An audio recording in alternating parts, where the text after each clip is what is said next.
ঈমান আমলের একটা একটা মিনিট জান্নাতের কোটি কোটি বছর চেয়েও শ্রেষ্ঠ। এজন্য আমাদের হায়াতকে দামি বানানোর ফিকির করা।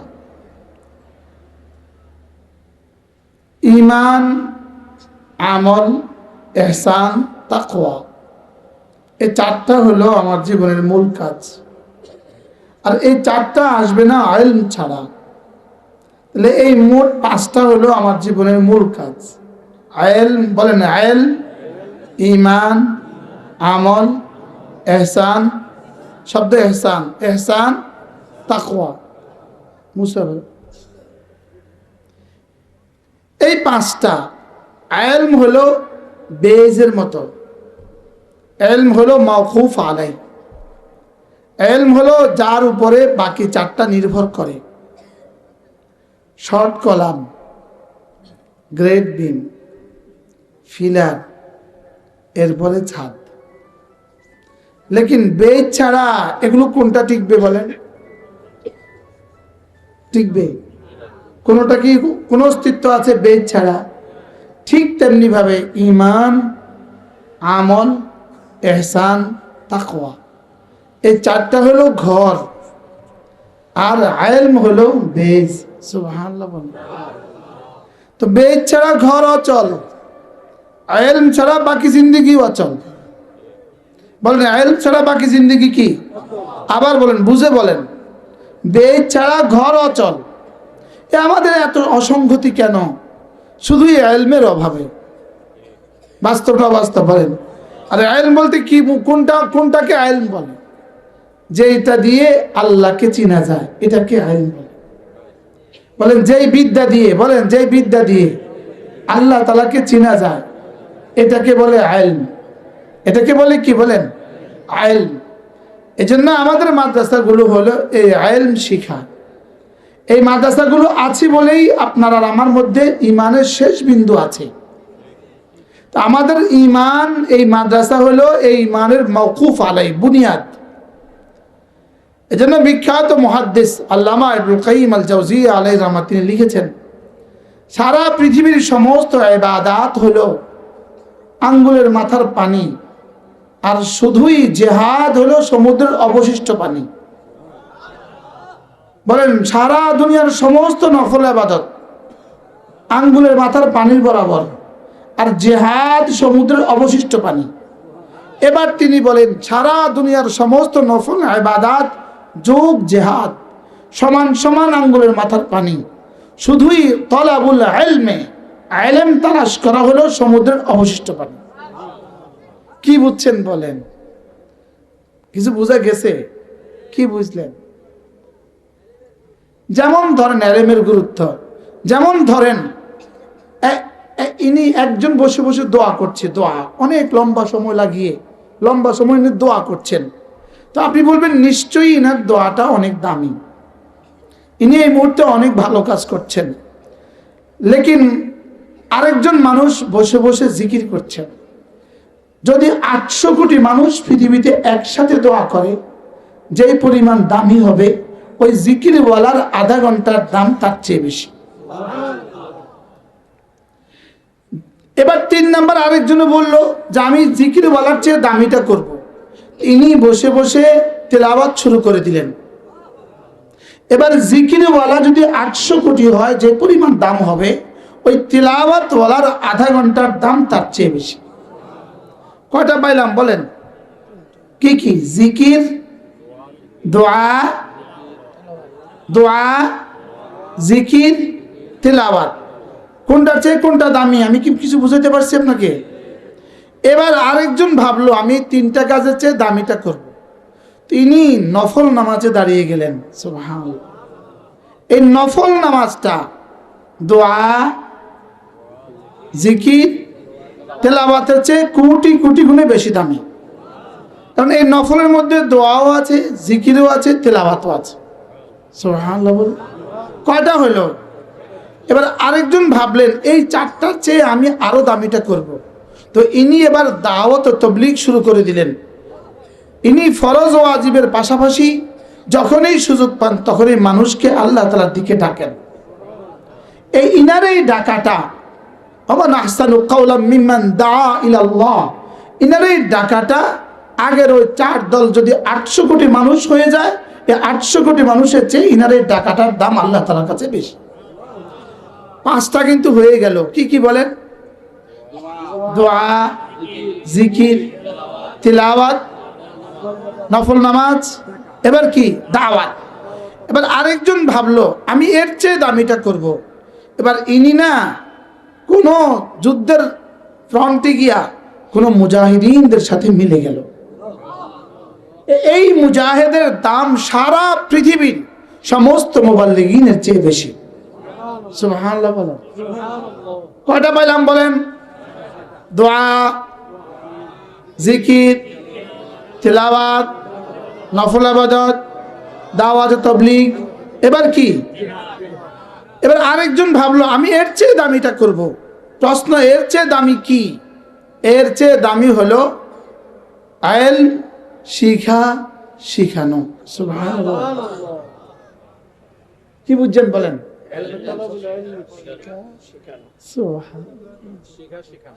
ইলম শিখা, শিখানো বলেন।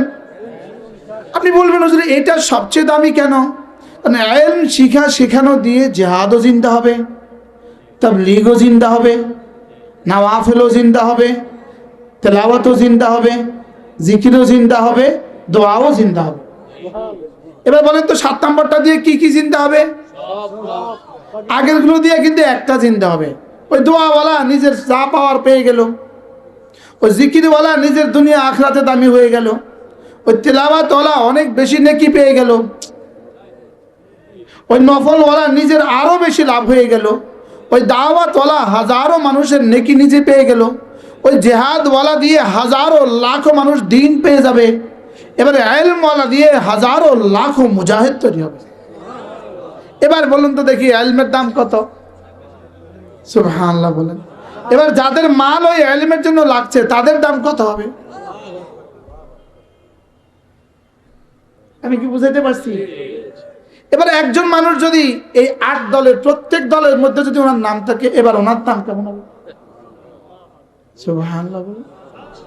ইনি দোয়াও করনে वाला, ও ইনি আবার জিকিরও করনে वाला, ও ইনি আবার তিলাওয়াতও করনে वाला, আচ্ছা ইনি আবার লম্বা লম্বা নফলও পড়নে वाला, আচ্ছা এবার ইনি মাঠে ময়দানে দাওয়াতও দেনে वाला, এবার আলহামদুলিল্লাহ ইনি আবার জিহাদের জজবাও লালন করে, এবার ইনি আবার মাদ্রাসায় পড়ে আর পড়ায়। একজন হইতে পারে না? পারে না? ওয়ালাইসা আলাল্লাহি বিমুস্তাবাআত আন ইয়াজমাআল আলামা ফিল ওয়াহিদি, আল্লাহর জন্য কোনো অসম্ভব কিছু নয় যে একজনের মধ্যে আল্লাহ সবগুলো জমা করে দেবে। আলহামদুলিল্লাহ আমাদের এই মাদ্রাসার মুহতামিম মাওলানা ইমরান সবগুলোর সমাহার, কি সব গুণের সমাহার। সুবহানাল্লাহ বলেন। আল্লাহর জন্য কোনো অসম্ভব কিছু যে একজনকে সব বানায় দিবে? সম্ভব না অসম্ভব? বলেন। ওয়ালাইসা আলাল্লাহি বিমুস্তাবাআত আন ইয়াজমাআল আলামা ফিল ওয়াহিদি, এটা আল্লামা ইউসুফ বানুরি আলাইহির রাহমা, আল্লামা কাশ্মীরি শানে এই শব্দ বলেছেন। সুবহানাল্লাহ। ওয়ালাইসা আলাল্লাহি বিমুস্তাবাআত আন ইয়াজমাআল আলামা ফিল ওয়াহিদি, আল্লাহর জন্য কোনো অসম্ভব কিছু নয় যে আল্লাহ একজনের মধ্যে সব জমা করে দেবে। এজন্য আপনি নিয়ত করেন যে আমি ইনশাআল্লাহ এই 8 সিফাত আমার ভিতরে আনব। সুবহানাল্লাহ বলেন। রোজানা 2 মিনিট হলেও আপনি একাকী দোয়া করবেন। কোন ইনশাআল্লাহ করেন। যেমন ধরেন জোহর নামাজের সুন্নত পড়লেন, ফরজের বাকি আছে আরো 2 মিনিট, এই 2 মিনিট আপনি হাত তুলে দোয়া শুরু করলেন। যদি হাত তুলতে না পারেন তো মনে মনে করেন। কি হয়? আপনি ল্যাপ মুড়ি দিয়ে শুয়ে গেছেন, পৃথিবীর কেউ আপনাকে দেখে না, তা আপনি এখানে শুয়ে শুয়ে একটু দোয়া করেন। রব্বানা আতিনা ফিদ দুনিয়া হাসানাহ ওয়া ফিল আখিরাতি হাসানাহ ওয়া কিনা আযাবান নার। একজন মানুষ তার দুনিয়া আখিরাতে যা যা লাগবে সবটা রব্বে করিম এই আয়াতের মধ্যে ঢুকিয়ে দিয়েছে। আয়াতটা সবাই তো পারেন না, এই দোয়াটা পড়েন তো। রব্বানা আতিনা ফিদ দুনিয়া হাসানাহ ওয়া ফিল আখিরাতি হাসানাহ ওয়া কিনা আযাবান নার। সুবহানাল্লাহ।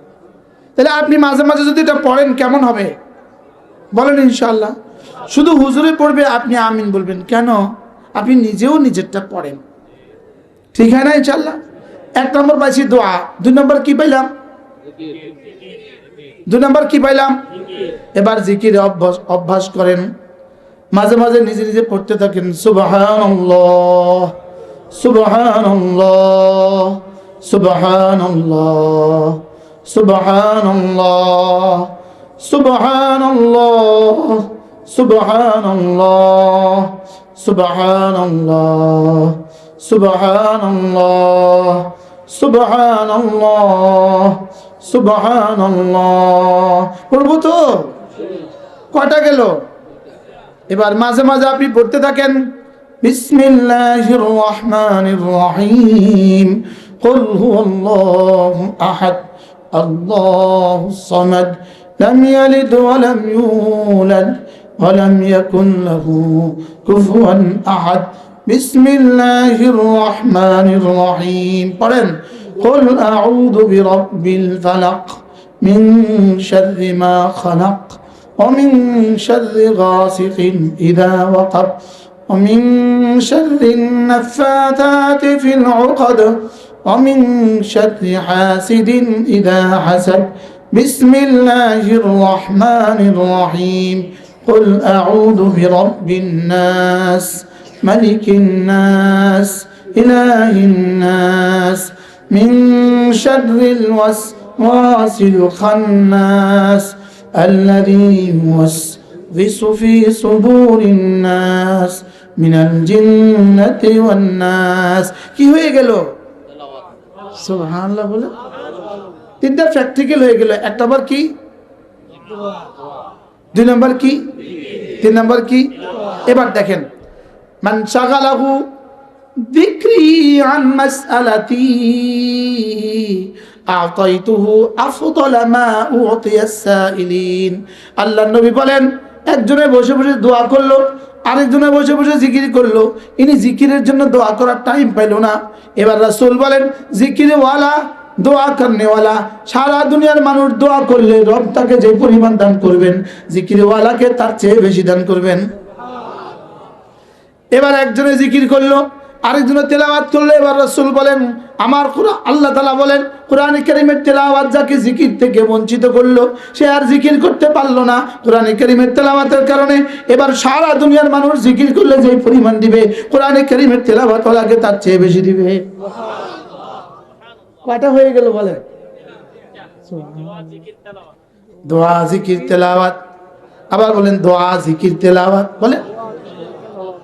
তাহলে সারাদিন তো আপনি নামাজ পড়তে পারবেন না, মাঝে মাঝে দোয়া করেন। এবার সারাদিন তো দোয়ায় মন বসবে না, এবার মাঝে মাঝে জিকির করেন। এবার সারাদিন তো জিকির করতে ভালো লাগবে না, এবার মাঝে মাঝে তেলাওয়াত করেন। সুবহানাল্লাহ বলেন। এবার যখন এই মসজিদে যাবেন, জোহরের আগে যখন এই মসজিদে যাবেন, জোহরের আগে, ফরজের আগে যখন এই যাবেন, তো পারলে 2 রাকাত নামাজ পড়েন, এরপরে 4 রাকাত সুন্নাত পড়েন। সুবহানাল্লাহ বলেন। এবার আসরের আগে মসজিদে গেলেন, এবার পারলে 2 রাকাত নামাজ পড়েন। এবার মাগরিব পরে মাগরিবে মসজিদে গেলেন, মাগরিব পরে 2 রাকাত পড়েন, আবার 2 রাকাত পড়েন, আবার পারলে 6 রাকাত পড়েন। আল্লাহর নবী বলেন, মাগরিবে পরে যে 6 রাকাত নফল পড়বে, 6 রাকাত নফল, 6 রাকাত নফল, আল্লাহর নবী বলেন, ফালাহু আজরু সিনতাই আশারা সানা, রব তাকে 12 বছরের ইবাদতের নেকি দিয়ে দিবে। কি বল? মাগরিব পরে 6 রাকাত নামাজ, বলেন 12 বছরের নফল ইবাদতের সওয়াব। এরপরে যদি এশার নামাজের আগে 2 রাকাত নফল পড়েন, আল্লাহর নবী বলেন, খায়রুল লাকা মিন বাকিয়াতি দুনিয়াকুম, এই 2 রাকাত নফল তোমার সারা দুনিয়ার চেয়ে শ্রেষ্ঠ। খায়রুল লাকা মিন বাকিয়াতি দুনিয়াকুম। সুবহানাল্লাহ। এশার আগে কি বলেন? পারবো না ইনশাআল্লাহ। এরপরে যদি এশার সুন্নতের পরে আরো 2 রাকাত নফল পড়েন, এবার দাম কত হবে? এবার ভিতির পড়লেন, এবার যদি ঘুমাবার আগে আরো 2 রাকাত নফল পড়লেন, এবার যদি তাহাজ্জুদের সময় আরো 4 রাকাত পড়লেন। সুবহানাল্লাহ। করবো তো? বলে হুজুরের সবক বাড়া, শুধু বাড়া। সবক কি? এগুলো করবে কে? জান্নাতে যাবে যে। এগুলো করবে কে? জান্নাতে যাবে যে। সুবহানাল্লাহ। কটা গেল? কি কি? দোয়া, জিকির, তেলাওয়াত, নামাজ। এবার আপনার অধীনস্থ, আপনি যখন এই নামাজের দিকে যাবেন সঙ্গে সঙ্গে বলবেন চলো নামাজে। এবার হয়ে গেল, আপনি নামাজ পড়লে যা পাবেন, ও নামাজ পড়লে যা পাবে আপনি হুবহু তারটা সমান পাবেন। কি ভাই, এই শুধু এক শব্দ। যেমন আমার ভাই মসজিদে আসার সময় কর্মচারী থেকে বললো এই সবাই নামাজ পড়বা, এই এক শব্দ নিজের কোটি কোটি নামাজের চেয়ে বেশি দামি হয়ে যাবে। আমারটা কবুল হয়েছে কিনা জানা নাই, আমি বললে যে পড়বে তারটা নিশ্চিত কবুল। তাহলে দাওয়াত জীবনের অভ্যাস বানাবো, অভ্যাস। জিকিরকে দোয়া অভ্যাস বানাবো। 2 নম্বর কি ভুলে গেছি, জিকির অভ্যাস বানাবো। 3 নম্বর কি তেলাওয়াত অভ্যাস বানাবো। 4 নম্বর কি নওয়াফিল অভ্যাস বানাবো। 5 নম্বর কি দাওয়াত, দাওয়াতকে অভ্যাস বানাবো। দাওয়াত মানে শুধু চিল্লাতিন চিল্লা এটা দাওয়াত না, শুধু চিল্লাতিন চিল্লা এটা দাওয়াতের একটা অংশ, এটা দাওয়াতের একটা পদ্ধতি। বুঝেন নাই কথা? বলেন শুধু চিল্লাতিন চিল্লা, বলেন এটা দাওয়াতের একটা কি অংশ, এটা দাওয়াতের কি, এটাই দাওয়াত না, বিষয় এটা ঠিক নয়। বুঝেন নাই কথা? বলেন এটাই দাওয়াত না, এটাও দাওয়াত,